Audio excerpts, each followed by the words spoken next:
Bon retour sur ce plateau d'Espace Miné, 10h, 11h52. De lundi à vendredi, nous sommes réunis ce matin. Je vais parler comme les pasteurs. Hein. Nous sommes réunis ici ce matin dans le cadre de Jeudi Spiritualité. Donc, ce matin, nous avons une problématique importante, une problématique profonde. Nous parlons des églises de réveil au Cameroun avec une interrogation: atout ou inconvénient pour le pays. Et nous sommes également au courant de la dernière actualité venant du ministre de l'administration territoriale, Paul Atangandji, qui a dit aller en guerre dorénavant contre les églises de réveil qui sont hors normes, qui n'ont pas l'autorisation de fonctionner. Avant d'arriver à ce deuxième aspect, nous allons d'abord parler fondamentalement de l'église dite de réveil. Je commence par les pasteurs sur le plateau. D'abord le révérend Bayon. La question peut sembler inutile, mais je pense qu'il est toujours important que nous nous accordions sur les thèmes.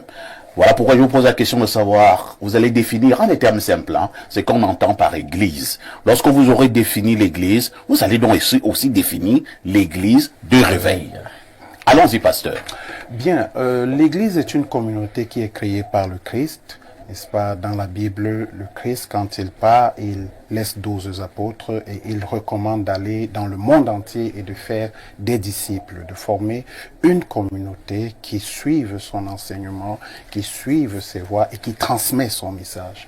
Ainsi, l'Église est l'ensemble, n'est-ce pas, de tous ses disciples depuis la Pentecôte jusqu'à aujourd'hui, qui, n'est-ce pas, ont reçu Jésus et qui suivent ses enseignements, qui transmettent ses enseignements. Donc ça, c'est d'une manière générale ce qu'on appelle encore le corps de Christ. Donc c'est un ensemble de communautés avec beaucoup de diversité à l'intérieur. Tout à fait. Maintenant, pour dire les églises de réveil, ce seront des églises qui ont une certaine spécificité parce que dans le développement de l'église, nous voyons, n'est-ce pas, les églises protestantes qui naissent, n'est-ce pas, dans les années 1500 avec les travaux de Luther, n'est-ce pas, le mouvement de Luther qu'on a encore appelé le mouvement de réformation. Mais un peu plus tard, nous avons des mouvements anabaptistes, des mouvements baptistes et des mouvements évangéliques. N'est-ce pas? La spécificité ici, c'est que les églises de réveil sont des églises, entre guillemets, des églises dites protestantes, mais qui ont certaines spécificités. Première spécificité, ce sont des églises qui réclament que, n'est-ce pas, on n'est pas chrétien seulement parce qu'on va à l'église, parce qu'un jour on s'est décidé de recevoir Jésus dans son cœur comme Seigneur et Sauveur. Deuxième chose. La deuxième chose, c'est les églises réveillée dite pentecôtiste, ça veut dire qu'elle croit en l'expérience de la Pentecôte, l'expérience du Saint-Esprit. Donc, qui se réclame ici l'expérience du baptême dans le Saint-Esprit, le parler en langue, les mouvements de guérison, de délivrance. Nous avons d'autres mouvements qui sont des mouvements charismatiques, ici qui viennent ordonner le gouvernement de l'Église sur les 5 dons de ministère qu'on appelle, n'est-ce pas, les apôtres, les prophètes, les évangélistes, les pasteurs et les docteurs. Donc, se dit église de réveil, tout le mouvement évangélique pentecôtisant, n'est-ce pas, dans lequel les uns et les autres se retrouvent avec l'objectif de poursuivre le chemin vers le ciel. Merci, révérend Bayon, pour ce décor que vous venez de planter. Ce décor, ma foi, était essentiel. On va passer la parole à notre homme d'église ce matin et nous allons progressivement dans le fond de cette problématique. Révérend Châtelain et Olo, pouvons-nous faire une espèce de bilan? C'est vrai que on peut soutenir une thèse sur cette question, une espèce de bilan depuis que l'église de réveil existe dans notre pays, le Cameroun. Est-ce que nous pouvons dire de manière générale que le bilan est positif ou alors il y a beaucoup de regrets? Voilà, merci pour la question. Mais pour ajouter de l'eau dans le moulin du révérend apôtre, il a si bien défini ce que c'est que l'Église. C'est-à-dire que c'est cet ensemble de personnes qui ont décidé de suivre Christ. C'est-à-dire que mais dommage que les gens fassent la confusion entre l'église et le bâtiment aujourd'hui. Voilà pourquoi d'emblée on peut dire que aucune église ne peut être fermée. Personne ne peut stopper la mouvance, le mouvement du Saint-Esprit. Parce que l'église, ce n'est pas une bâtisse. L'église, c'est pas les 4 murs. L'église, c'est vous et moi. L'église, c'est nous dans ce studio. C'est nous qui avons décidé de suivre le Seigneur Jésus et de l'accepter comme Seigneur et Sauveur. Donc c'est nous l'église. Donc ça sera difficile pour un homme de fermer l'église du Seigneur. De fermer l'église. Nous n'en parlons pas encore, mais nous allons en parler. Voilà, nous en parlerons certainement. Bon, maintenant vous parlez du bilan. Bon, il sera un peu... Ça peut être difficile parce que quand on veut parler du bilan de l'église de réveil, c'est un peu comme faire une sorte de procès à l'église de réveil. Et c'est ce procès-là que nous refusons. Parce que nous ne faisons pas un procès. Le bilan peut être positif ou négatif. Pourquoi on voit le procès? Non, ici révérend, à la Pentecôte, acte 2, quand les gars prêchent, lui par le Saint-Esprit, il y a 3000 âmes qui le... Il y a des manifestations de puissance. Le bilan ici, en fait, s'il faut comptabiliser le bilan, moi je dirais que le bilan est somme toute positif. Parce que honnêtement, pour vous dire la vérité, on parlera peut-être des dérives qui ne manquent pas, mais l'église de réveil a apporté une très grande solution, ne fût-ce que pour la paix dans ce pays. On pensait que, on pensait que si jamais ça aurait il y a la pu paix être au Cameroun, disons-nous les vérités, ça aurait même pu être pire. Bon, en tout cas. C'est-à-dire que acceptons ça et mettons ça dans l'actif des églises dites de réveil aujourd'hui.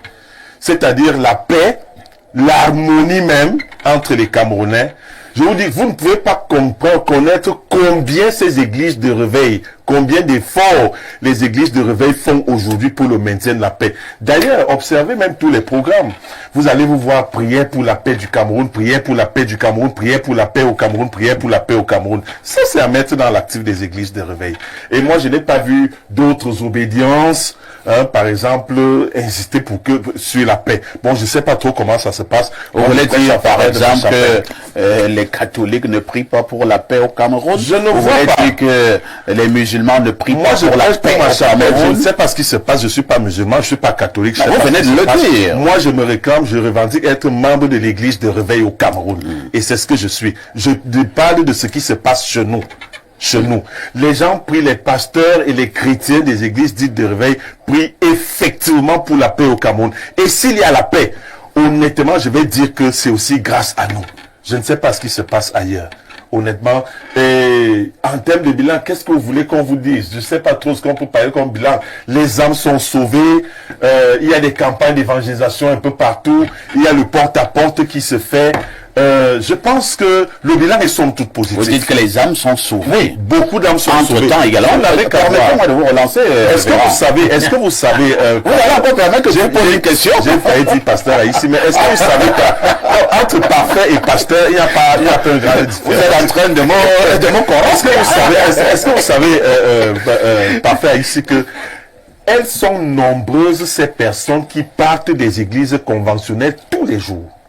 Je ne voudrais pas citer ici, je ne vais pas dire telle ou telle église, non, mais qui partent des églises conventionnelles, des églises laissées par nos parents, pour venir nous rejoindre. Vous pensez que tous ces chrétiens qu'on retrouve dans les églises dites de réveil la sortent d'où? Je vous pose une question simple. Pensez qu'ils sortent d'où, ces chrétiens-là? Ils sortent certainement des églises conventionnelles parce qu'ils n'ont pas peut-être retrouvé ce qu'ils recherchaient là-bas. Alors ils viennent chez nous pour avoir beaucoup plus de paix dans le cœur. Merci bien. Alain, donc, on vous passe la parole. On a suivi les deux pasteurs sur le plateau, le révérend Bayon, qui nous a défini de manière très simple, mais surtout très profonde, ce qu'on entendait par église. Et maintenant, l'église des réveils, il a d'ailleurs donné les spécificités de l'église dite de réveil. Le pasteur Châtelain et Wolo est revenu pour démontrer les bienfaits de l'église de réveil au Cameroun. Il insiste sur le maintien de la paix. Et il pense également que pour ceux qui s'amusent, bon, là c'est mon expression, hein, pour ceux qui s'amusent, a dit qu'ils vont fermer l'église. C'est peine perdue. L'église n'est pas qu'un bâtiment, c'est plus fort, c'est plus profond que cela. Et à ce niveau, je vous passe donc la parole. Si l'église de Réveil est ainsi bien présentée, qui en veut à l'église de Réveil au Cameroun et pour quelle raison? Avant de répondre, je vais faire des corrections qui s'imposent. Vous savez, le pasteur a fait une Bayon. Une définition qui est une définition prosaïque. Mais pour que des gens comprennent, et si on respecte les gens, il faut leur donner des détails. Et c'est là où se trouve la profondeur de la définition. Parce que le mot église, c'est une translittération, c'est une traduction, on pourrait dire, d'un mot qui foncièrement n'a originellement rien à voir avec des réalités chrétiennes. J'insiste toujours là-dessus. Et c'est pour cela que même quand je veux faire un enseignement... Vous voulez nous donner l'étymologie de l'église? Justement, la philologie, c'est très important, très important. Alors, ça vient de deux racines, et kaléo, qui forment finalement, dans la suite, ecclésia. Alors, c'est quoi ecclésia? La plupart du temps, vous allez voir que quand les Grecs, dans les cités antiques grecques, ont appelé hors une communauté guerrière pour la guerre, ben, c'était une ecclésia. On se comprend? Lorsqu'on avait une assemblée militante appelée à se retrouver pour plaider en faveur d'une cause, c'était une ecclésia. Lorsqu'on avait, dans le cadre du champ politique, l'assemblée qui décidait des affaires de la cité, on avait une ecclésia. Donc, etc., etc. C'est un mot tout à fait générique des réalités du grec koiné que la chrétienté va emprunter. Il faut dire ça aux gens et il faut qu'ils comprennent. Ça n'a rien originellement de chrétien. Donc, on va faire un emprunt donc pour traduire le fait que les chrétiens aussi dans le cadre de leur mission christique se regroupent.